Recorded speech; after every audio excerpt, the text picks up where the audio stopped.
여러분 안녕하십니까? 쩐데리TV의 쩐데리입니다. 구독, 좋아요, 알람 설정까지 부탁드리겠습니다.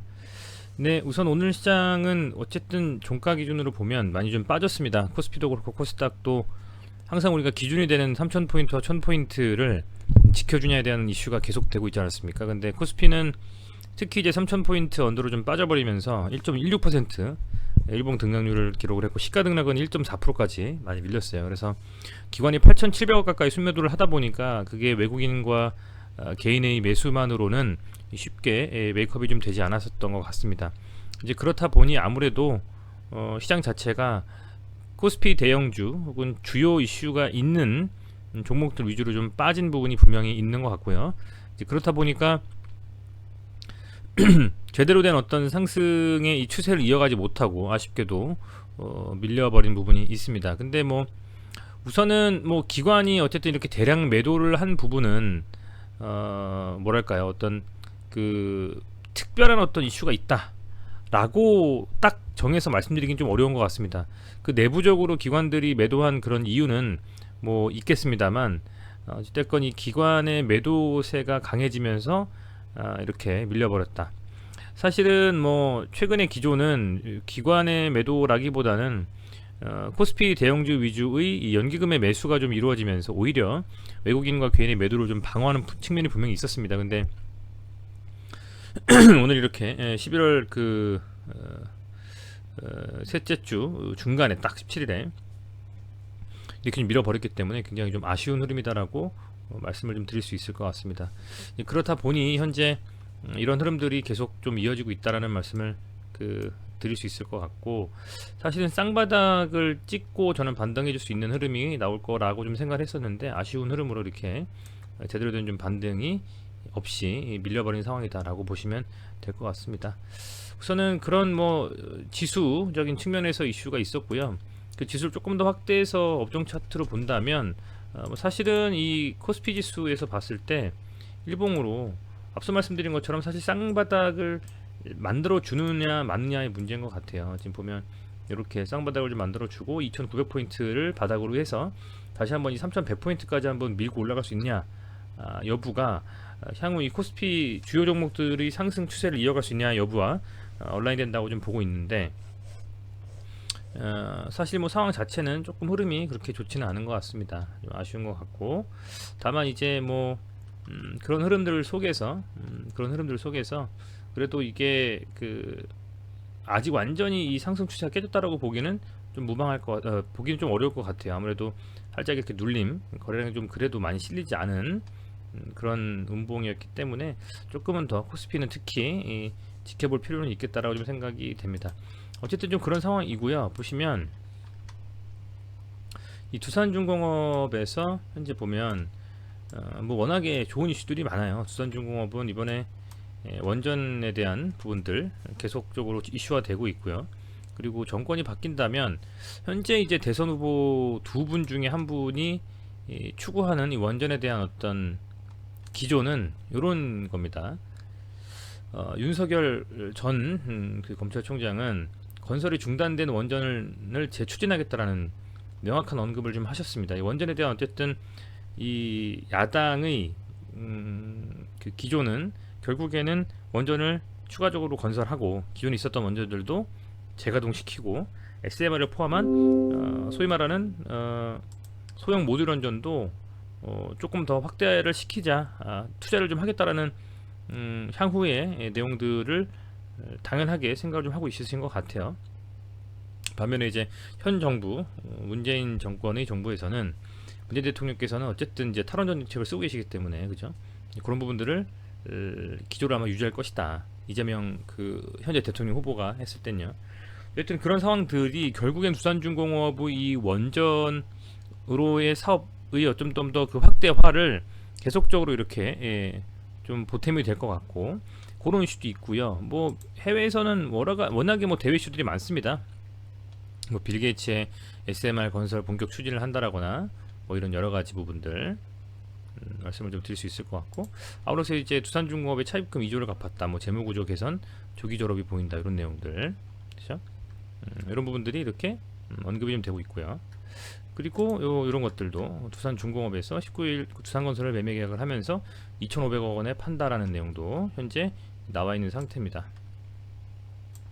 나와 있는 상태고, 그렇다 보니까 이제 뭐 이런 식으로 두산건설 매각에 대한 이슈들도 하게 되면서 결국에는 이 그 두산 이 중공업에도 두산그룹 전체에도 상당히 좀 호재일 수 있겠죠. 워낙에 이 그 재무적인 이슈가 그동안에 계속적으로 이슈화가 됐었기 때문에 그런 부분들을 무시할 수 없는 거거든요. 사실은 이제 그렇다 보니까 이렇게 이 두산중공업도 그렇고 두산건설을 매각하면 두산그룹에도 그렇고 긍정적인 소식일 수밖에 없다, 이렇게 좀 말씀을 드릴 수 있을 것 같아요. 이렇게 좀 보시면 될 것 같고, 자 보시면요, 그런 와중에 어쨌든 지금 현재는 지난번에 이렇게 그 소위 말하는 박스권 형태의 뭐 쌍바닥을 이뤘던 요 구간에서 다시 한번 이렇게 밀려버리면서 제대로 된 반등이 나오지 못했었지 않습니까? 근데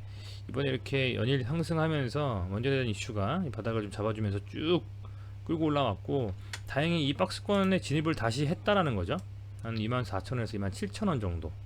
제가 계속 이 영상에서도 말씀을 드리고 썸네일로서 두산중공업에 대해서 언급을 할 때 제일 앞에 말씀드리는 부분은 27,000원 정도의 금액을 과연 돌파하느냐 마느냐 여부에 따라서 추가적인 상승에 대한 어떤 흐름, 기대감이 더해지면서 가파른 좀 상승을 할 수가 있다라고 말씀을 드렸습니다. 근데 이렇게 보면 여기서 윗꼬리 달면서 소위 말하는 뭐 영망치형 양봉이 나온 이후에는 거래량이 완전히 죽어버리고 쭉 지금 이렇게 밀린 상태고요.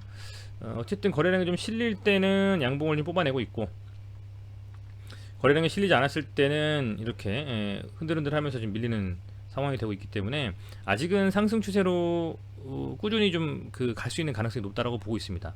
왜냐하면 뭐 OBV 차트가 뭐 전부 다는 아니지만 강한 상승 이후에 들어온 이런 수급들은 빠져나가지 않고 지속적으로 계속 견뎌주는 흐름이고, 아울러서 21선을 기준으로 보면 5일선과 21선 정비열 상태로 지속적으로 지금 이 추세를 이어가고 있다라는 것이죠. 물론 이런 구간대에서 한 번쯤 이렇게 지금 부침이 있는 건 맞습니다. 그렇지만 이런 이 상승 추세의 이런 기조들도 여전히 추세를 좀 이어가고 있는 상황이기 때문에, 그래서 이런 기조 속에서 다시 한번 이렇게 한 번 더 상승을 좀 하면서 갈 수 있는 가능성이 좀 높겠다. 저는 좀 그렇게 보고 있습니다.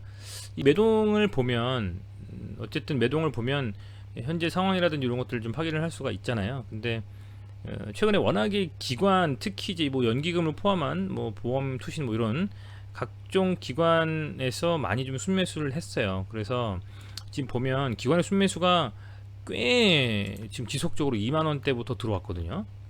이런 기관의 매도가 오늘 앞서 말씀드린 것처럼 이 코스피 같은 경우에는 기관의 매도가 8,700억 가까이 나왔음에도 불구하고 상대적으로는 오늘 뭐 그렇게 큰 기관의 매도가 두산중공업에 집중되진 않았다는 생각이 듭니다.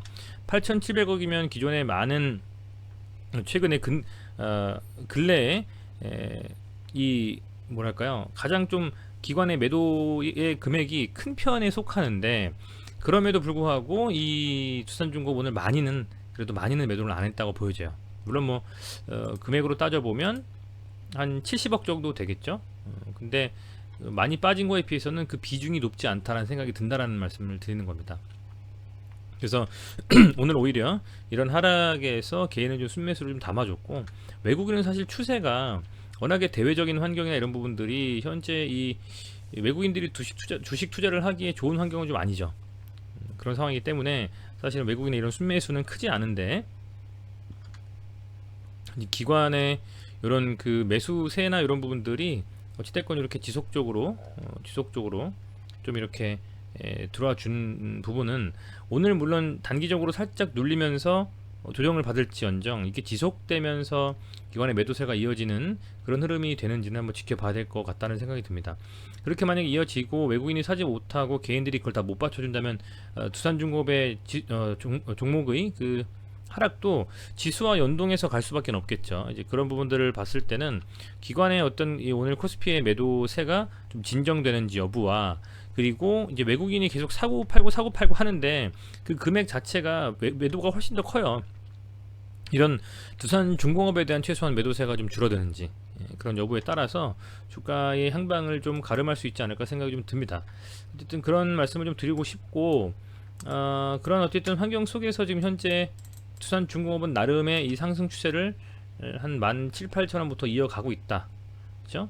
다만 계속 말씀을 드린 27,000원이라는 이 금액대는 두산중공업이라는 종목이 돌파를 시도하고 넘어서야만 하는 중요한 좀 금액대고, 기존에 뭐 워낙에 이 소위 말하는 그 저항 라인이 완벽하게 좀 세팅이 돼 있기 때문에 만약에 여기를 강하게 돌파하면서 상승이 이어진다면 아마 수급이 꽤 세게 들어올 가능성이 있어요.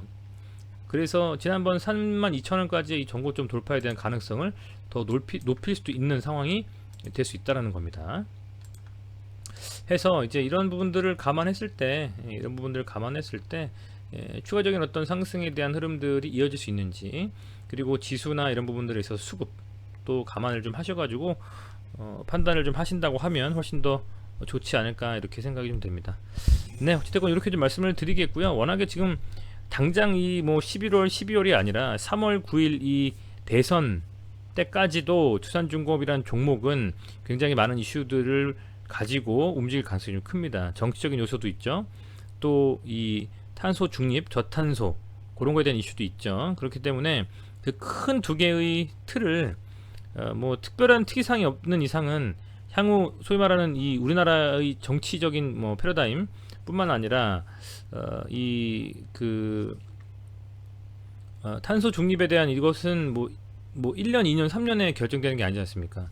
장기적인 계획이고 2030년, 2050년까지도 중장기적인 계획을 가지고 움직이는 것이기 때문에 지금 뭐 2만 얼마 이런 주가가 높다 낮다를 언급하기에 앞서서 시대의 패러다임의 전환에 있어서 중요한 역할을 할 수 있는 원전이라는 것의 국내 그 기술에 있어서, 특히 SMR 소형 모듈 기술에 있어서 상당히 좀 선구자적인 위치를 하고 있는 몇몇 회사들 중에 하나이기 때문에 저는 뭐 상당히 중요하게 좀 지켜보면서 집중해 볼 필요가 있는 종목이다라고 말씀을 좀 드리겠습니다. 어찌됐건 그렇게 좀 말씀을 드리고요. 오늘도 어쨌든 장중에 좀 초반에 비해서 후반이 좀 아쉬운 흐름이어서 좀 답답하셨겠습니다만은 뭐 많은 모멘텀이 좀 기다리고 있을 거라고 봅니다. 두산중공업 특히요. 그래서 그런 부분들 감안하셔가지고 투자하시는데 조금은 더 느긋한 마음으로 좀 보유하시면서 들고 가시는 좀 그런 종목이 아닐까 이렇게 좀 생각해 봅니다. 네, 어찌됐건 시청해주셔서 감사드리고요. 오늘도 고생 많으셨고 이 두산중공업이라는 종목 계속적으로 리뷰를 하면서요, 여러분들과 함께 발맞춰서 한번 체크해 보도록 하겠습니다. 고맙습니다.